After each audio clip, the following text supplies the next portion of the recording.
উৎসব মুখর পরিবেশে পটুয়াখালীতে চলছে ধান কাটা ও ধান সংগ্রহের কাজ। কৃষকরা বলছেন, এবছর সঠিক সময়ে বৃষ্টিপাত আর প্রাকৃতিক দুর্যোগ না হওয়ায় আমনের ফলন হয়েছে ভালো, কিন্তু বাজারে ধানের দাম না থাকায় হতাশ কৃষক। এবছর ধান ফলছে ভালো, কিন্তু ঔষধ পানি দিতে বহুত খরচা হয়েছে, কিন্তু এখন ধানের দাম কম খুব, এর জন্য আমরা লস খাবো। কৃষকরা আরও জানান, এবার সার, তেল ও কীটনাশকের দাম বেড়ে যাওয়ায় ধানের উৎপাদন খরচ বেড়েছে কয়েক গুণ। তাই ধানের ন্যায্য দাম না পেলে লোকসান গুনতে হচ্ছে তাদের। ধানের দাম কম, কিন্তু সার ঔষধে যে খরচ, 1500 টাকার নিচে ধান হইলে তো আমরা কৃষক বাঁচতে পারবো না।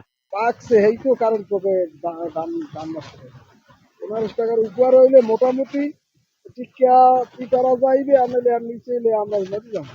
আর জেলার কৃষি কর্মকর্তা বলছেন, এবছর কৃষকদের কাছ থেকে 50,000 টন ধান প্রতি কেজি 38 টাকা দরে ক্রয় করবে কৃষি বিভাগ। তবে কৃষকের ন্যায্য মূল্য নিশ্চিত করতে নজরদারি বাড়ানো হয়েছে।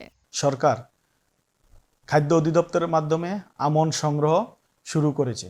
পটুয়াখালী জেলায় 50,000 মেট্রিক টন আমন ধান সংগ্রহের লক্ষ্যমাত্রা নির্ধারণ করেছে।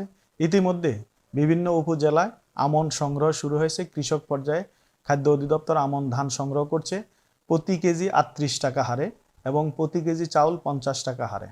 এবছর পটুয়াখালীতে আমন চাষের লক্ষ্যমাত্রা নির্ধারণ হয়েছে 1,90,000 হেক্টর জমিতে। আবাদ হয়েছে 1,000 হেক্টর কম জমিতে। তাসনিম মিষ্টি, গ্রিন টিভি নিউজ ডেস্ক।